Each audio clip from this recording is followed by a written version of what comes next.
Jean-Pierre Bernard, bonsoir. Vous êtes le président du comité régional de l'association des hémophiles d'Alsace. Est-ce qu'on peut rappeler en 2 mots ce qu'est l'hémophilie? L'hémophilie, c'est la maladie hémorragique la plus connue et les maladies hémorragiques touchent énormément de monde, peut-être 5 à 10% de la population, mais généralement elles sont beaucoup moins connues et beaucoup d'entre elles ne sont pas soignées du tout. L'hémophilie, c'est certainement une des plus connues parmi ces maladies. Oui, c'est une maladie célèbre et la célébrité qu'elle a obtenue aussi à la suite des problèmes de contamination a été la plus grande, mais elle a joué contre la maladie et contre le soin aux malades. Est-ce qu'on sait aujourd'hui en Alsace combien de personnes sont atteintes par cette maladie? Les hémophiles sévères sont une petite centaine. Les hémophiles modérés, si on compte les femmes atteintes d'hémophilie atténuée, il doit y avoir à peu près 200 personnes. D'accord. Expliquez-nous un petit peu la venue de ce bus. Aujourd'hui, c'est une première pour Strasbourg, une première pour la région. C'est quoi l'idée? C'est une première nationale. L'idée, c'était de faire connaître l'hémophilie et en fait, du point de vue de l'association alsacienne, c'est plutôt de faire connaître les maladies hémorragiques. Parce que l'hémophilie, elle, est très connue. Les hémophiles savent qu'ils sont malades, ils sont soignés. Les personnes qui sont atteintes d'une maladie de Willebrand ou d'une maladie de Glanzmann ne le savent même pas très souvent. Combien d'autres maladies hémorragiques est-ce qu'on connaît aujourd'hui? Une bonne dizaine, au moins. Elles sont soignées, ces maladies? Elles sont parfois difficiles à soigner. Une maladie de Glanzmann est difficile à soigner. Une maladie de Willebrand, la maladie de Willebrand est très compliquée et elle est difficile à soigner. C'est un peu le message que vous êtes venu apporter aujourd'hui, si je comprends bien. Je souhaiterais pour ma part que les personnes qui ont une suspicion de maladie hémorragique puissent effectivement savoir si elles sont malades pour qu'elles puissent être prises en charge correctement. Quelle est la démarche que ces personnes doivent faire? Parler à leur médecin traitant et faire une recherche de coagulation, des mécanismes de coagulation. Les symptômes les plus évidents, ce sont les saignements de nez, les bleus faciles, des saignements importants et répétés. Très bien. Alors aujourd'hui, c'est bien sûr au grand public que vous vous adressez ici. On va quand même s'intéresser aussi à votre association, ce comité régional de l'association des hémophiles d'Alsace. Combien êtes-vous? Quelles sont vos missions? Nous sommes à peu près 200 membres pour l'association. Notre mission, c'est essentiellement de soutenir les familles et les patients et de les aider à vivre tranquillement et éventuellement d'aboutir à ce que l'association disparaisse d'ici quelques années ou beaucoup d'années. Malheureusement, c'est encore loin, je pense. Est-ce que vous avez des choses planifiées déjà pour les mois, les semaines à venir? C'est essentiellement en interne, nous faisons très peu d'interventions grand public. Donc nous avons des activités physiques qui permettent aux hémophiles de faire de la natation contrôlée avec les médecins pour avoir un meilleur état général, pour mieux se porter, pour mieux suivre leur traitement aussi. Le but final, c'est de gérer le traitement le mieux possible pour que les hémophiles soient après aptes à vivre dans le monde ordinaire et à sortir du monde hémophile. Jean-Pierre Bernard, merci beaucoup. Alors on va vous donner les coordonnées bien sûr de l'association si vous voulez rentrer en contact avec eux.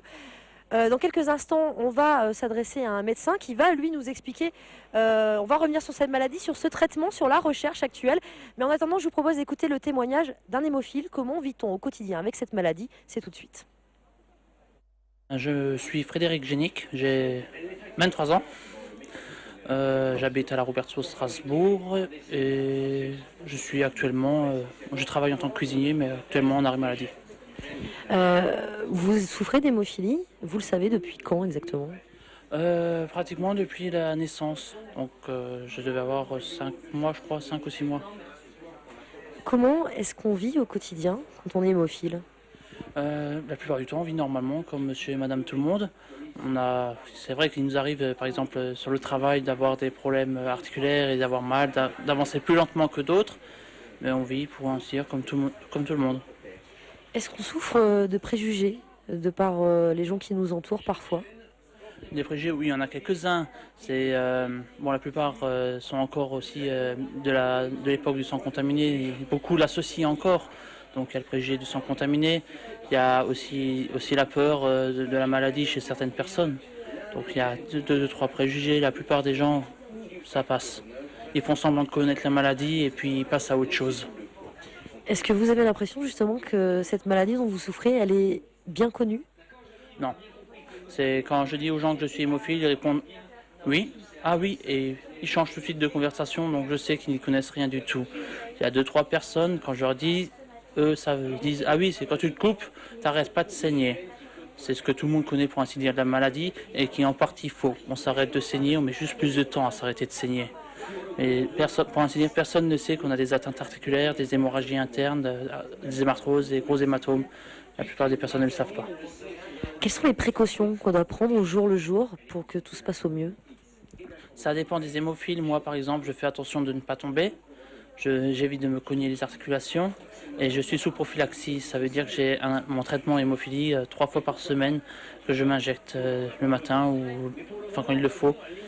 Donc 3 fois par semaine. Aujourd'hui, ce bus d'information, il est là aussi pour témoigner, pour apporter peut-être un soutien aussi aux malades. Qu'est-ce que vous avez envie de faire passer comme message, vous? Qu'ils doivent faire ce qu'ils ont envie de faire, de pas se restreindre parce qu'il y a un risque d'hémarthrose ou de saignement, qu'ils ont une idée en tête, qu'ils veulent faire un projet professionnel ou quelconque, qu'ils le fassent. Moi, j'ai voulu devenir cuisinier, je suis devenu cuisinier. Merci beaucoup. Albert Faradji, bonsoir. Alors, vous êtes médecin responsable du centre de compétences maladies hémorragiques à l'hôpital de Haute-Pierre, ici à Strasbourg. Est-ce qu'on peut rappeler déjà ce qu'est l'hémophilie? Présentez-nous cette maladie. Alors, l'hémophilie, c'est une maladie hémorragique constitutionnelle qui touche principalement les garçons, et les femmes sont ce qu'on appelle conductrices. Ce sont les femmes qui transmettent à leur descendance l'hémophilie, à leurs garçons. Quels sont les symptômes de cette maladie? Au niveau des symptômes, ce sont les hémophilies sévères qui présentent des saignements articulaires dans les principales articulations, c'est-à-dire les coudes, les chevilles, les genoux. Et ce sont ces hémorragies qui conduisent à un handicap articulaire à partir de l'âge de 20 ans, 30 ans. Quels sont les traitements qui existent actuellement?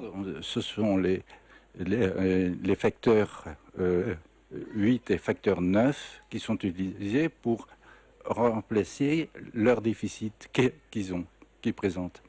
Et on utilise ces médicaments pour arrêter les hémorragies. Ces médicaments sont principalement disponibles dans tous les pays développés, mais pas dans les pays en développement. Et ça, c'est un énorme problème au niveau de ces pays, puisque tous les hémophiles ne disposent pas de ces médicaments et ils se trouvent handicapés à partir de l'âge de 7-8 ans.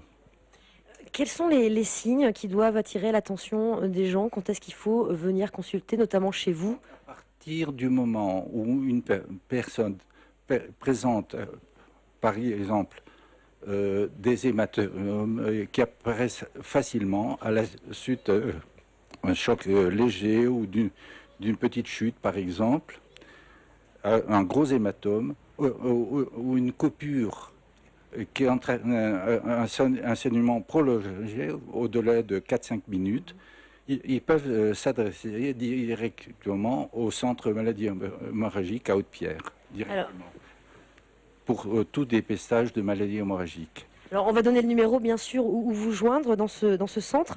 Dernière question, où en est aujourd'hui la recherche sur ce type de maladie? Alors, la recherche est au niveau de la thérapie génique.